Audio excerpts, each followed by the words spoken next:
কুল in কুনতুম তুহিব্বুনাল্লাহ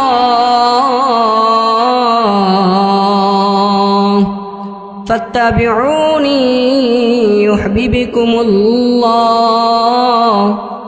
ওয়া ইয়াগফির লাকুম যুনুবাকুম ওয়াল্লাহু গফুরুর রহিম।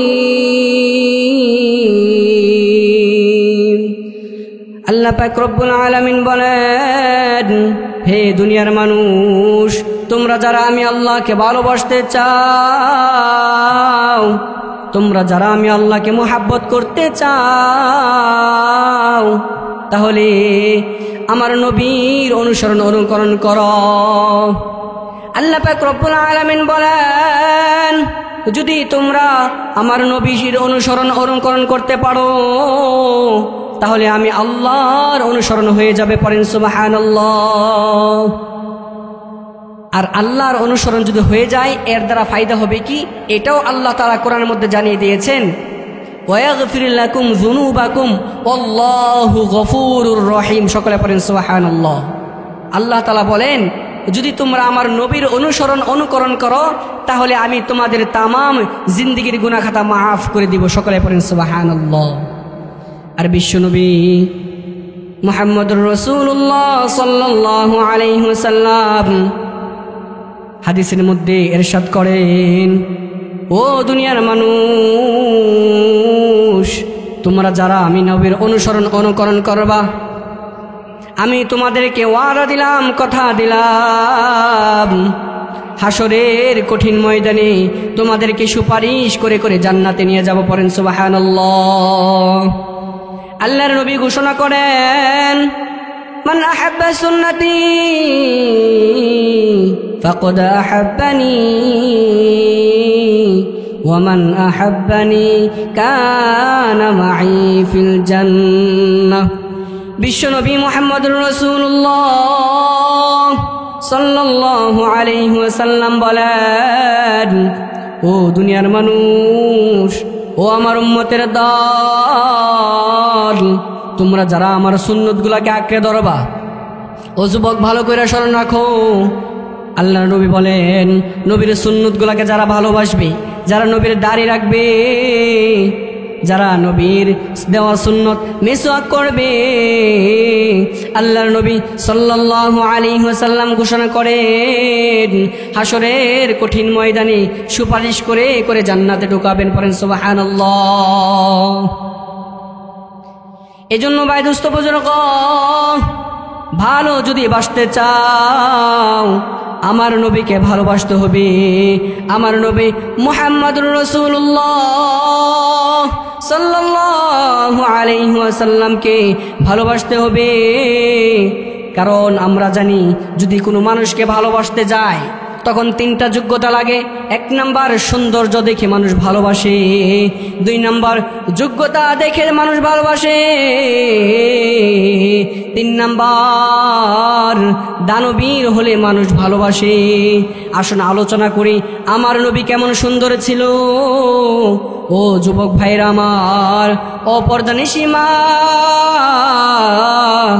ও যুবতী বোন আমার, যদি কোনো মানুষ সুন্দরের কারণে কাউকে ভালোবাসতে চায়, আজকে যুব সমাজ সুন্দরী একটা নারী দেখলে, সুন্দরী একটা মেয়ে দেখলে, ওই মেয়ের প্রতি তার ভালোবাসা সৃষ্টি হয়, ওই মেয়ের প্রতি তার মহাব্বত তৈরি হয়, ওই মেয়ের প্রতি যুবকের ভালোবাসা তৈরি হয়।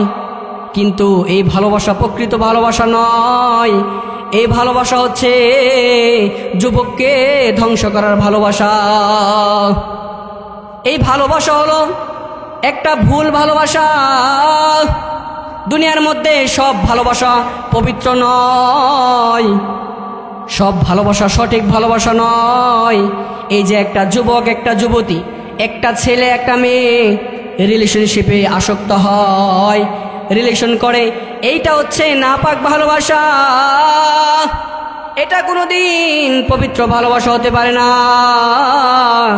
ও আমার যুবতী বোন, ও আমার যুবক ভাইরা রে, দিলের কান লাগাইয়া শোনো, যদি সুন্দরের কারণে কোনো মানুষকে ভালোবাসতে হয়, যদি সুন্দরের কারণে কোনো মানুষকে ভালোবাসতে চাও, তাহলে আমার নবী মুহাম্মদুর রাসূলুল্লাহ সাল্লাল্লাহু আলাইহি ওয়াসাল্লামকে ভালোবাসতে হবে। আওয়াজ দিয়ে বলেন ঠিক কিনা? কারণ আল্লাহ পাক রব্বুল আলামিন এই দুনিয়ার মধ্যে যা কিছু সৃষ্টি করেছেন, যা কিছু তৈরি করেছেন, সব কিছুর চাইতে আমার নবী, তোমার নবী, বিশ্ব নবী মুহাম্মদুর রাসূলুল্লাহ সাল্লাল্লাহু আলাইহি ওয়াসাল্লাম তামাম পৃথিবীর নবী, তামাম আলমের নবী, তামাম মাখলুকাতের নবী, তামাম গাছের নবী, তামাম সব কিছু পশু পাখির নবী, সেটি হচ্ছে আমার নবী, বিশ্ব নবী জনাবে মুহাম্মদুর রাসূলুল্লাহ সাল্লাল্লাহু আলাইহি ওয়াসাল্লাম। ইউসুফের ঘটনা আপনারা শুনেছেন। ইউসুফ নবী কেমন সুন্দর ছিল। মিশরের জুলেখা ইউসুফ নবীর প্রেমে হাবুডুবু খেলো। ইউসুফকে দেখার পর জুলেখার ভিতরে ভালোবাসা তৈরি হলো। ওই ভালোবাসা পবিত্র না নাপাক ছিল? নাপাক ছিল। তখন জুলেখা কি করলো? জুলেখা তার একান্ত কামরার মধ্যে ইউসুফকে নিয়ে গেল এবং সব কামরার সবগুলা দরজা বন্ধ করে দিল। ইউসুফকে বলতেছে, ইউসুফ, আজকে তোমাকে আমি ভোগ করব, আমি তোমার সাথে খারাপ কাজ করব, কুকর্ম করতে চাই। ইউসুফ আলাইহিস সালাতু ওয়াস সালাম দিলে দিলে অন্তরে আল্লাহর কাছে ক্ষমা চেতে রাখলেন, হে মালিক, আমি এই খারাপ কাজের মধ্যে জড়িত হতে চাই না। তখন আল্লাহ পাক রব্বুল আলামিন ইউসুফ আলাইহিস সালামকে সাহায্য করলেন। তখন ইউসুফকে বললেন, তুমি পিছনের দরজা দিয়ে অতিক্রম করো, দৌড় দাও। পিছনের দরজা দিয়ে যখন দৌড় দিল, তখন এক এক করে 12টি দরজা খুলে গেল। সকালে পড়েন সুবহানাল্লাহ। জুলেখা তো চমকে গেল, ব্যাপার কি? এই কামরার চাবি একমাত্র আমার কাছে, আমার স্বামীর কাছে ওই কামরার চাবি নয়, এই কামরার চাবি তার কাছে নাই, একমাত্র আমার কাছে এই কামরার চাবি। এই কামরার চাবিগুলো লাগানো ছিল, কিভাবে খুলে গেল? এটা কার রহমত? বলেন কার রহমত? কোনো মানুষ যদি খারাপ কাজের মধ্যে আকৃষ্ট হয়, জড়িত হয়ে যায়, যদি বাঁচতে না পারে, কার কাছে সাহায্য চাবে? আল্লাহর কাছে। ইউসুফ আলাইহিস সালাতু ওয়াস সালামকে দেখার পর জুলেখা তার প্রেমে হাবুডুবু খাইল। তখন মিশরের নারীরা বলতে লাগলো, high high high high, Zulekha এই কি কাম করলো, এই কি কাম করলো? জুলেখা ইউসুফ যে কত সুন্দর এটা বোঝানোর জন্য, এটা তাদেরকে জানানোর জন্য ওই মিশরের সমস্ত মহিলাদেরকে জুলেখার কামরার মধ্যে দাওয়াত করলো। একদিন একটা সময়ে সবাই দাওয়াত খাওয়ার জন্য আসলো। সবাইকে বলল, তোমরা সবাই ছুরি দিয়ে, তরবারি দিয়ে তোমরা তোমাদের খাবারগুলা খেতে থাকো। ওই সময় নিয়ম ছিল ছুরি দিয়ে ফল কেটে কেটে খাবে। তখন সবাই যখন ছুরি চালানো শুরু করলো, ফল কাটতে শুরু করলো, জুলেখা বলে, এই ইউসুফ, তুমি আমার ঘরে আসো। ইউসুফ আলাইহিস সালাতু ওয়াস সালাম যখন জুলেখার ঘরের মধ্যে আসতেছেন, ওই দিক দিয়ে মিশরের নারীরা ফল কাটতেছে, আর ইউসুফের চেহারার দিকে তাকায় রইলেন। তাকানোর কারণে তারা যে ছুরি দিয়ে ফল কাটতেছে, এটা তাদের খেয়াল ছিল না, এটা তাদের ধ্যানে ছিল না। তারা ইউসুফের প্রেমে আকৃষ্ট হয়ে, ইউসুফের সৌন্দর্যের কারণে তারা তাদের ফল কেটে কেটে কাটতে কাটতে তাদের হাতগুলা কর্তন করে দিয়েছে। সকালে পড়েন সুবহানাল্লাহ। এই হলো ইউসুফ আলাইহিস সালামের সৌন্দর্য। হে বাহির চরের যুবক ভাইরা আমার, আজকে তোমরা সাধারণ একটা মেয়ের পিছনে ঘুরতেছ, সময় নষ্ট করতেছ, টাইম পাস করতেছ, নিজের জীবনের মূল্যবান সময়টাকে নষ্ট করতেছ। আমার যুবক ভাইরা, অনেক হয়েছে, আর নয়, তোমরা থামো, একটু তাকাও, আগের ঘটনা একটু পড়ো। ইউসুফ আলাইহিস সালাতু ওয়াস সালামের সৌন্দর্যের কারণে মানুষ কি করত, আর ইউসুফ আলাইহিস সালাম কেমন সুন্দর ছিল, এর চাইতে আল্লাহ পাক রব্বুল আলামিন লক্ষ কোটি গুণে বেশি সুন্দর করে তোমার নবী, আমার নবী, বিশ্ব নবী মুহাম্মদুর রাসূলুল্লাহকে সৃষ্টি করেছেন। সকলে পড়েন সুবহানাল্লাহ। আম্মা জান আয়েশা বলেন, মিশরের ওই নারীগুলা যদি আমার স্বামী বিশ্বনবী মুহাম্মদকে দেখত, আল্লাহর কসম তারা বেহুশ হইয়া হাত কাটতো না, তাদের কলিজাগুলা টুকরো টুকরো করে কেড়ে ফেলতো। এই হচ্ছে আমার নবী বিশ্ব নবী মুহাম্মদুর রাসূলুল্লাহর সৌন্দর্য। আম্মা জান আয়েশা বলেন, একদিন আমি আকাশের চাঁদের দিকে তাকাই, আরেকদিন আমি মুহাম্মদের চেহারার দিকে তাকাই, আল্লাহর কসম করে বলি, ও দুনিয়ার মানুষ, আকাশের চাঁদের চাইতে আমার স্বামী মুহাম্মদুর রাসূলুল্লাহ লক্ষ লক্ষ কোটি গুণে বেশি সুন্দর। সকলে পড়েন সুবহানাল্লাহ। এত সুন্দর করে আল্লাহ তাআলা আমার নবীকে বানাইছেন।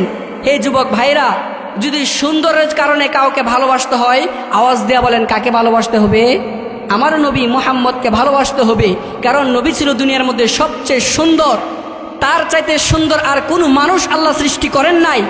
আর আজকে তুমি একটা মেয়ে দেখা স্কুলে যায়, কলেজে যায়, ওই মেয়ের প্রেমে হাবুডুবু খাও, এটা কার অসওয়াসা? শয়তানের। বলেন কার? শয়তানের।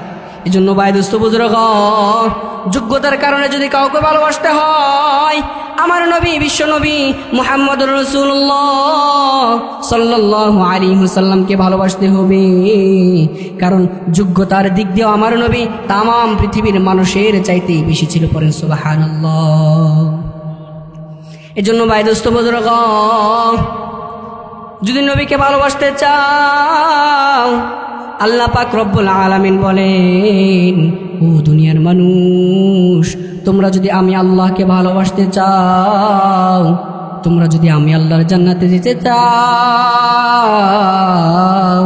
তাহলে আমার নবী বিশ্ব নবী মুহাম্মদুর রাসূলুল্লাহ সাল্লাল্লাহু আলাইহি ওয়াসাল্লামকে ভালোবাসো, তার অনুসরণ করো, তার অনুকরণ করো, তাহলেই আমি আল্লাহর ভালোবাসা হয়ে যাবে। পরে সুবহানাল্লাহ। এই দুনিয়ার মধ্যে যত ভালোবাসা আছে, এই সব ভালোবাসা মাত্র 1% থেকে, কয় পার্সেন্ট থেকে ভাই? 1% থেকে। আল্লাহ তাআলা 100 ভালোবাসা সৃষ্টি করেছেন। আল্লাহ তাআলা 100 ভালোবাসা সৃষ্টি করে 99% ভালোবাসা আল্লাহর কাছে রেখে দিয়েছেন। কেন? এই 99% ভালোবাসা আল্লাহ তাআলা জান্নাতের মধ্যে বান্দার সাথে ভালোবাসা দিবেন, আর মাত্র 1% ভালোবাসা দুনিয়ার মধ্যে দিলেন।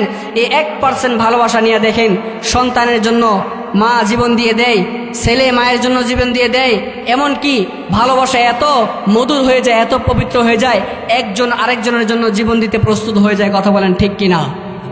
এই ভালোবাসা কয় পার্সেন্ট থেকে? বলেন কয় পার্সেন্ট থেকে? 1% থেকে। মা তার সন্তানকে বলে, ও সন্তান, তুমি আমারে কেমন ভালোবাসো? মা জবাবে বলে, ও কলিজার টুকরা সন্তান, আমি আমার জীবনের চাইতে তোরে বেশি ভালোবাসি। বাবা তার সন্তানকে ডাক দিয়ে বলেন, ও কলিজার টুকরা সন্তান, তুমি আমারে কেমন ভালোবাসো? সন্তান জবাবে বলে, ও বাবা,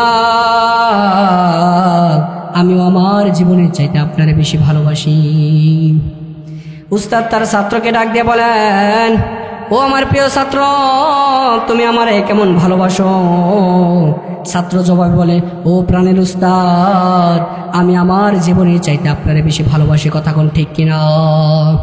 এই জন্য তো মাওলানা মামুনুল হক সাহেবকে যখন কারাবন্দী করেছিল লক্ষ লক্ষ বাংলাদেশের তলেব এলেম ছাত্ররা, মামুনুল হকের ছাত্ররা, তারা জীবন দেওয়ার জন্য রাজপথে নেমেছিল। কথা বলেন ঠিক কিনা?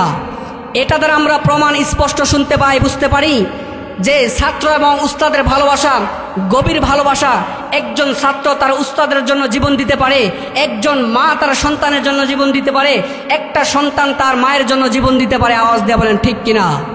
এই জন্য ভাই দোস্ত বুজুর্গ, এই যে এত ভালোবাসা,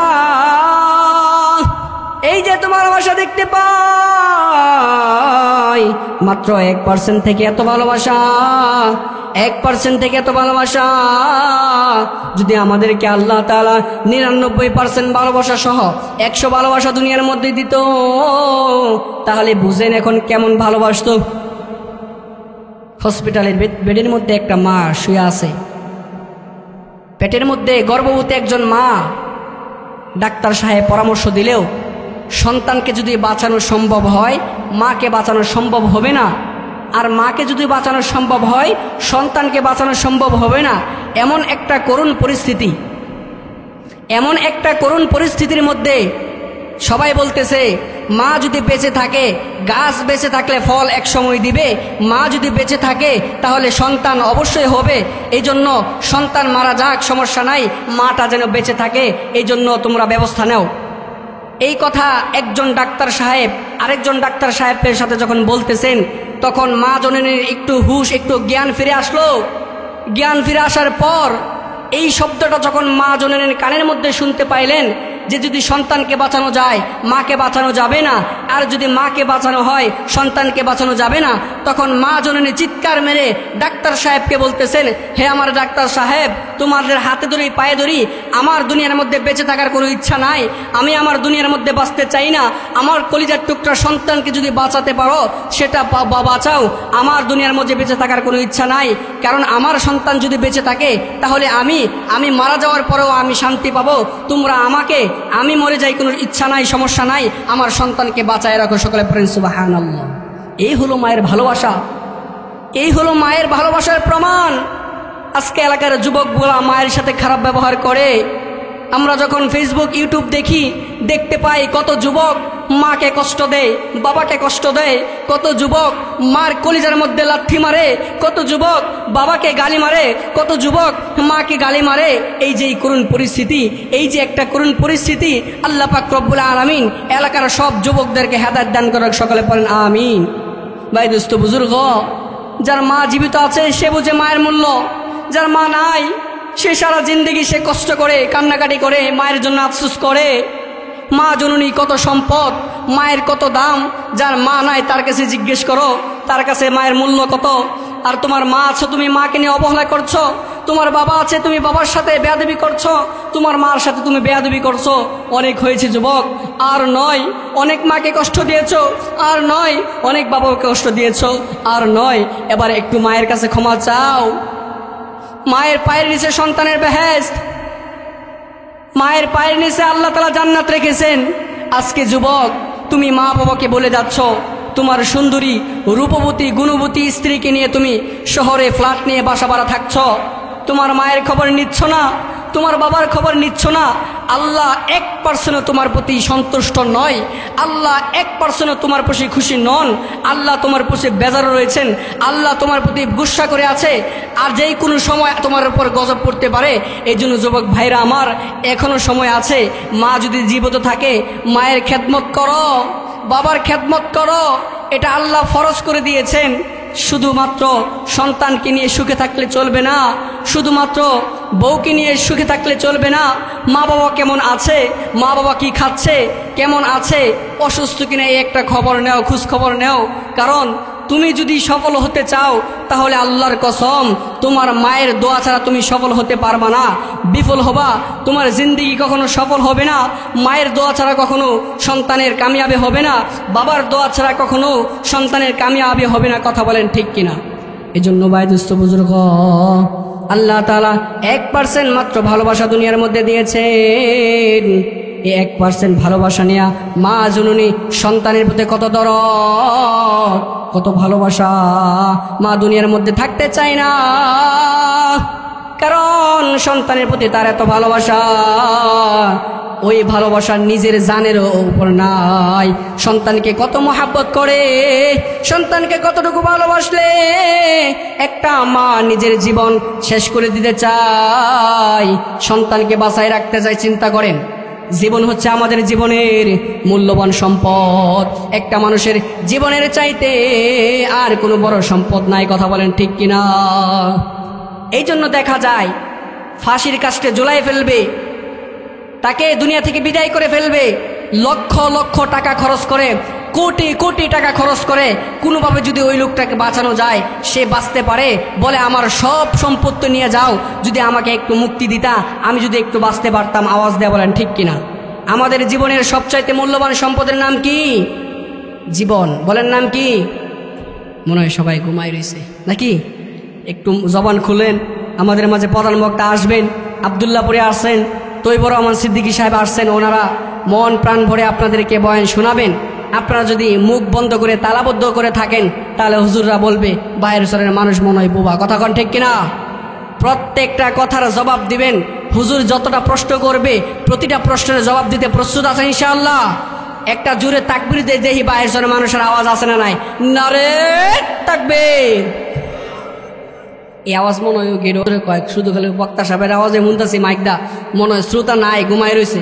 আরো জোরে বলতে হবে, নারে তাকবীর, নারে তাকবীর।